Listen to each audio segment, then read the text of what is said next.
বেশিরভাগ মানুষ টাকার পেছনে দৌড়ায়। তারা মনে করে আর একটু ইনকাম বাড়লে জীবন সহজ হয়ে যাবে, জীবনে আরেকবার সুযোগ পেলে জীবন আমূল পাল্টে যাবে। কিন্তু বাস্তবে দেখা যায় ভিন্ন অবস্থা। আপনার টাকা বাড়ে, আয় বাড়ে, জীবনের সুযোগ সুবিধাও বাড়ে, কিন্তু জীবন ঠিক আগের জায়গায় পড়ে থাকে, জীবনের বেশি উন্নতি হয় না। কেন হয় না? কারণ হচ্ছে আসল সমস্যা কিন্তু টাকার মধ্যে নয়, আসল সমস্যা হচ্ছে টাকাকে যিনি ডিল করছেন সেই মানুষের মধ্যে। তুমি যতই টাকার পেছনে দৌড়াবে, টাকা ততই তোমার থেকে দূরে সরতে থাকবে। কিন্তু তুমি যদি তোমার নিজের জীবনের ভ্যালু বাড়াও, তাহলে টাকা তোমার দিকে অ্যাট্রাক্টেড হবে। আর এই কথাটির মধ্যেই লুকিয়ে আছে গভীর জীবন দর্শন। টাকা কিন্তু সবার পিছু নেয় না। টাকা সেই সব মানুষের পিছু নেয় যেসব মানুষ নিজেকে এমনভাবে তৈরি করে যে পৃথিবী মনে করে যে ওই মানুষগুলো তার প্রয়োজন। মানে পৃথিবীর কাছে মানুষগুলো নিজেদেরকে মূল্যবান করে গড়ে তোলে তাদের ভ্যালু অ্যাডিশনের মাধ্যমে, অন্যের জীবনে কন্ট্রিবিউশন করার মাধ্যমে, সমাজে পজিটিভ ইম্প্যাক্ট আনার মাধ্যমে। আমি আজকের আলোচনায় সেই পরিবর্তনের কথাই বলবো, যে পরিবর্তন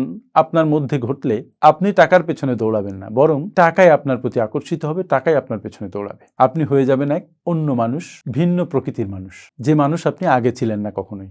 প্রথম এবং সবচাইতে গুরুত্বপূর্ণ যে পয়েন্ট, সেটা হচ্ছে নিজের ভ্যালু বাড়ানো। আমরা মনে করি যে আমরা কোথাও সময় দেই, এই জন্যই ওই প্রতিষ্ঠান আমাকে টাকা দেয়। It is a wrong concept. মূলত কোনো জায়গায় আপনি সময় দেন, এই জন্য তারা আপনাকে টাকা দেয় না। আপনি ওই সময় দিয়ে সময়ে কি করেন, কতটুকু ভ্যালু ওই প্রতিষ্ঠানের জন্য অথবা মানুষের জীবনে আপনি সংযোজন করেন, সেজন্যই তারা আপনাকে টাকা দেয়। মূলত আপনি সমস্যার সমাধান কতটুকু করেন, সেটাই মূল বিষয়। সেখানে কথা আসে, আপনি যত বড় সমস্যার সমাধান করতে পারবেন, আপনার ইনকাম তত বড় হবে। আপনি যত অল্প সমস্যার সমাধান করতে পারবেন, আপনার ইনকাম তত অল্প হবে। Plain and simple.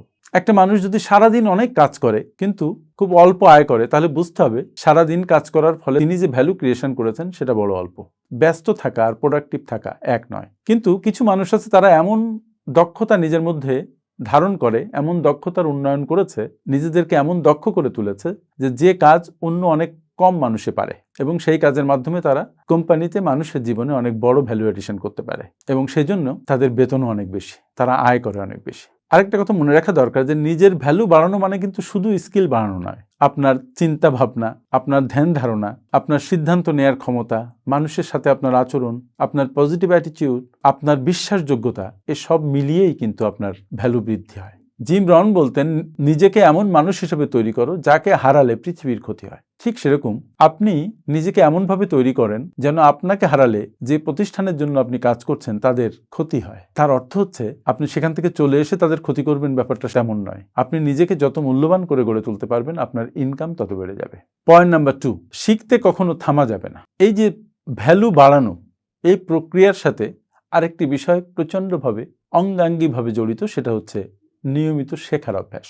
আপনি যত শিখতে থাকবেন, ততই আপনি নিজেকে উন্নত করতে থাকবেন। পৃথিবীতে যারা গরিব মানসিকতার মানুষ, তারা মনে করে লেখাপড়া তো শেষ করেছি, আর কি শিখবো। আর যারা ধনী মানসিকতার মানুষ, তারা প্রতিদিন নতুন নতুন জিনিসের সাথে পরিচিত হয়, নিজেদেরকে নতুন নতুন করে আপডেট করে, নতুন জ্ঞান আহরণ করে। তারা মনে করে যে জীবনে যত বেশি শিখতে পারবো, তত বেশি আয় বাড়বে। কথায় বলে, the more you learn, the more you earn. সুতরাং লার্নিং এর সাথে আর্নিং এর একটা পজিটিভ কোরিলেশন আছে। মূলত প্রাতিষ্ঠানিক যে শিক্ষা, সেটা আমাদের জীবিকা দেয় বটে, কিন্তু অপ্রাতিষ্ঠানিক শিক্ষা যেটা, সেটা আমাদেরকে আমাদের ভাগ্য বদলাতে সহায়তা করে, আমাদের সম্পদ অর্জনে দুর্দান্তভাবে সহায়ক হয়। আপনি দেখেন, আপনার ফর্মাল এডুকেশন শেষ হয়ে গেছে, কিন্তু পৃথিবী প্রতিদিন বদলাচ্ছে। প্রতি 4 বছর অন্তর নতুন নতুন অনেক পেশা আমাদের জীবনে পৃথিবীতে সংযুক্ত হচ্ছে, অনেক ইম্পর্টেন্ট পেশা পৃথিবী থেকে হারিয়ে যাচ্ছে। সুতরাং আপনি যদি আপনাকে আপডেট করতে না থাকেন, তাহলে এক সময় আপনিও হারিয়ে যাবেন, পৃথিবীর প্রয়োজনীয়তা আপনার কাছে ফুরিয়ে যাবে। আর সেজন্যই কন্টিনিউয়াস লার্নিং এর মধ্যে আপনাকে আমাকে থাকতে হবে,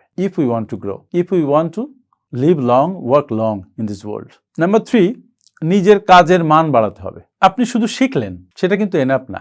জ্ঞান খুবই দরকারি, এবং জ্ঞানকে আমরা মাঝে মাঝে মনে করি যে জ্ঞান হচ্ছে শক্তি। কিন্তু সত্যি কথা হচ্ছে, জ্ঞান তখনই শক্তিতে পরিণত হয় যখন সেটা অর্গানাইজড হয়, এবং যখন সেই জ্ঞান নিয়ে কাজ করা হয়। আপনি যদি জ্ঞানী হন, আপনি যদি দক্ষ হন, কিন্তু আপনার যদি কাজ করার মানসিকতা না থাকে, আপনার যদি ভ্যালু কন্ট্রিবিউশন করার যোগ্যতা থাকা সত্ত্বেও ভ্যালু কন্ট্রিবিউট করতে না চান, না তৎপর হন, তাহলে আপনার যতটুকু কন্ট্রিবিউট করার কথা আপনি কিন্তু তা করছেন না। ফলে আপনার সেই মানসিকতা থাকতে হবে যে আপনি বেশি কাজ করবেন, বেশি ভ্যালু অ্যাডিশন করবেন।